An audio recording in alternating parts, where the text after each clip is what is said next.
Bonjour, aujourd'hui on va parler du Samsung Galaxy S9 et S9 Plus qui sortiront dans quelques temps. Alors je vous ai déjà fait une vidéo il y a quelques temps de rumeurs pour vous dire effectivement ce qu'on allait retrouver dans ces téléphones. Mais depuis il y a eu du nouveau, on a eu pas des rumeurs mais des fuites et ça on va en parler tout de suite.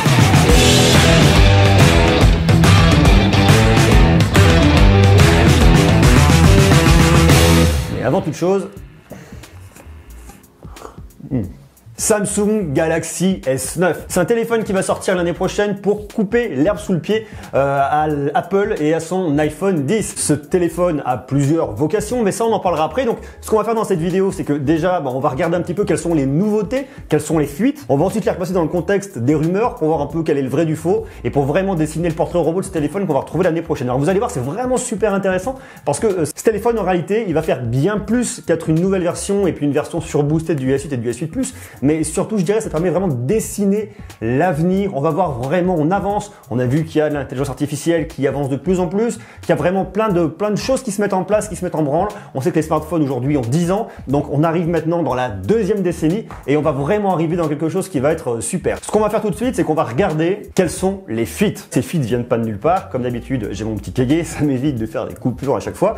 Alors, il y a des informations qui viennent du site Mobile Fun, comme vous voulez. Je sais en l'anglaise, Mobile Fun, qui vous donne des infos du fabricant de la coque qui s'appelle Olixar. Ce qui fait qu'on voit vraiment la découpe, où sont les zones où il va y avoir les différents boutons, est-ce qu'il y a un port jack, oui, non. Donc ça permet vraiment d'avoir une info qui est vraiment fiable. Ensuite, on a des infos qui viennent de /leaks, qui a aussi eu accès à des informations, et puis ensuite de Sam Mobile qui a des informations concernant la batterie. Donc tout ça on va le regarder ensemble et vous allez voir, c'est super cool. Qu'est-ce qu'on apprend en regardant cette coque? On apprend que les boutons volume, boutons Bixby, boutons pour allumer et pour éteindre le smartphone ne bougent pas et restent au même endroit. On apprend également que Samsung a fait le choix de conserver sa prise jack, là où il y a beaucoup de constructeurs qui ont pris la prise jack et qui l'ont mis à la poubelle, qu'ils l'ont dégagé.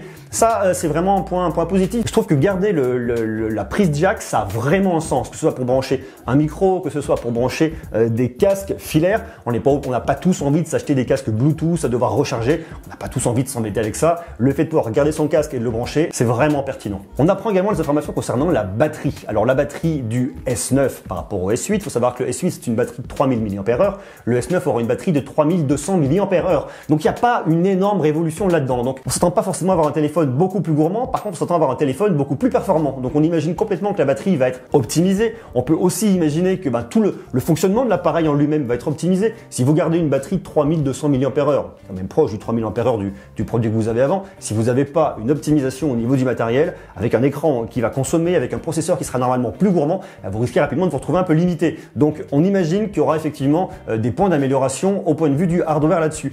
Pour le S9 Plus, pour l'instant, pas d'informations sur la batterie. C'était une 3500 mAh, on peut très bien imaginer une 3700 mAh, pourquoi pas une hypothétique 4000 mAh. Bon, là, on rêve un peu. On apprend que l'appareil photo va évoluer. Alors, pas sur le nombre de capteurs. Sur le S9, vous aurez un seul appareil photo à l'arrière, comme vous l'aviez sur le S8. Par contre, sur le S9 Plus, c'est bien ça, vous aurez un double capteur qui sera effectivement placé à l'arrière, comme sur le S8 Plus. Par contre, le grand intérêt et la grande évolution par rapport à tout ça, c'est que sur ces nouveaux smartphones, vous allez pouvoir faire du super slow motion. Ça, on le retrouve déjà sur des smartphones de Sony. Samsung prend le pas en vous proposant du super slow motion jusqu'à 1000 images par seconde. On devrait aussi avoir une caméra qui va monter un petit peu en pixels. Au lieu de 12 mégapixels, on devrait passer à 16 mégapixels avec une ouverture standard de 1.7 et normalement, on devrait pouvoir avoir une ouverture réglable, ce qui serait une première sur des smartphones. Ça serait vraiment top, ce qui permettrait d'aller plus loin dans la photo, d'aller plus loin dans la vidéo. Et de toute façon, on le voit très bien, ça c'est ce que Samsung cherche, qu'ils veulent, c'est avoir des créateurs de contenu. Ils ont très bien compris qu'aujourd'hui, ce qu'on faisait avec nos smartphones, c'est de l'utilisation de création. On filme, on fait des photos, on se prend en selfie, donc il faut de la bonne qualité. D'ailleurs, on l'a vu aussi sur le i8 Plus qui sortira en 2018. Oui, je m'embrouille un peu. Oui, d'ailleurs, qui sortira début 2018. Donc, ce i8 Plus, vous avez une double caméra avant selfie. On voit qu'ils vont vraiment plus loin avec des meilleures ouvertures, meilleure luminosité. Donc, des smartphones qui vont vraiment progresser. A priori, l'écran avant ne changerait pas en termes de dimension. Par contre, les bords en haut et en bas prendraient un peu moins de place. Ce qui fait que l'appareil serait un peu plus compact. On garderait un écran Super AMOLED, écran Infinity, avec un ratio 18,5 neuvième en QHD+. On aurait toujours une dalle de 5,8 pouces pour le S9 et 6,2 pour le S9 Plus. Toujours un écran bord à bord, on reste dans l'immersion, un produit légèrement plus compact et surtout avec une sensation encore plus immersive du fait de ne pas avoir ces petits bords, enfin surtout le bord du bas qui devrait être a priori réduit. Et surtout ce qui est intéressant, c'est qu'on voit qu'ils n'ont pas fait le choix, comme Apple, d'avoir un écran qui est tronqué en haut pour laisser la place à la caméra TrueDepth, qui a été énormément critiqué. Alors il y a des gens qui aiment, il y a ceux qui n'aiment pas. Samsung se dit, moi mon écran il est entier, il est d'une seule pièce et je vais pas du tout me retrouver avec un élément qui va venir foutre le bordel.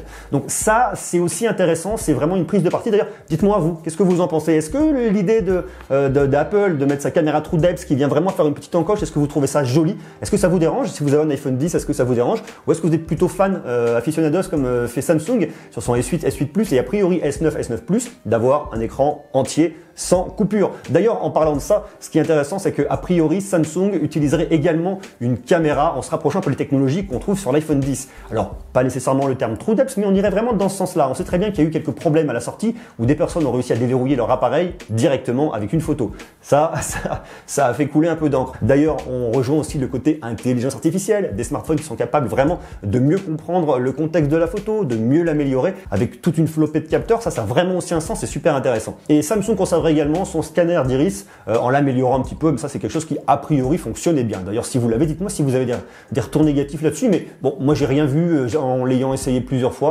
Bon, j'ai rien vu de particulier là-dessus, ça m'a pas choqué. Ça donne soif de parler.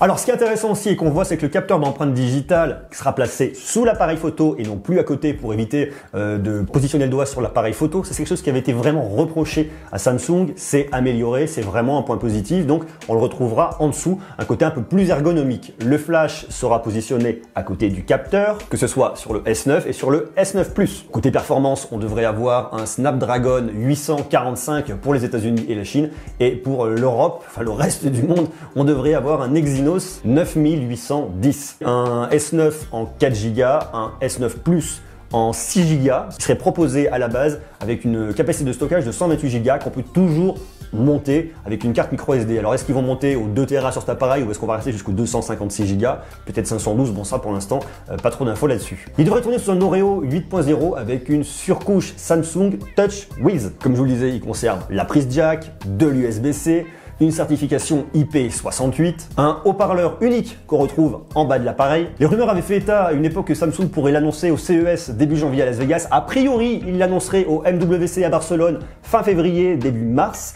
Ça reste à voir de toute façon. Moi, le CES, j'y serai, donc si je le vois, je le prendrai tout de suite en photo, je le partagerai, je ferai bien évidemment des vidéos dessus. Donc rassurez-vous, les infos, on les aura en primeur. D'ailleurs, je vous invite à vous abonner pour avoir toutes ces infos en exclu et en avant-première. Un smartphone qui du coup devrait être annoncé, je vous le dis, fin février, début mars, pour être commercialisé dès le mois d'avril. Cette année, ça va vraiment être l'année de Samsung. On a effectivement le A8 et A8 Plus qui sortent en début d'année, le S9, S9 Plus qui vont sortir après, et on attend effectivement l'annonce du Galaxy X qu'on attend depuis des années. On est encore dans la rumeur pour l'instant, il n'y a vraiment trop rien eu de confirmé de la part de Samsung, si ce n'est qu'ils le sortiront quand ils seront prêts. Mais vraiment, là on voit que ça presse, qu'il y a de plus en plus d'infos, donc on y croit, on croise les doigts, et normalement 2018, ça devrait être une très bonne année, un très bon cru pour Samsung. Alors côté prix, voilà, ça c'est toujours le truc, un peu où le bas blesse, le prix c'est toujours à la hausse, et qui c'est qui paye? Eh ben, c'est vous. Donc ça c'est toujours le truc qui fait un peu râler tout le monde. Alors après il faut être cohérent, il faut être conscient parce que de toute façon les produits montent en technologie, il y a de la recherche et développement, il y a des produits qui coûtent cher, soit les écrans qui coûtent cher, même si effectivement les écrans de Samsung on sait très bien que c'est eux qui les fabriquent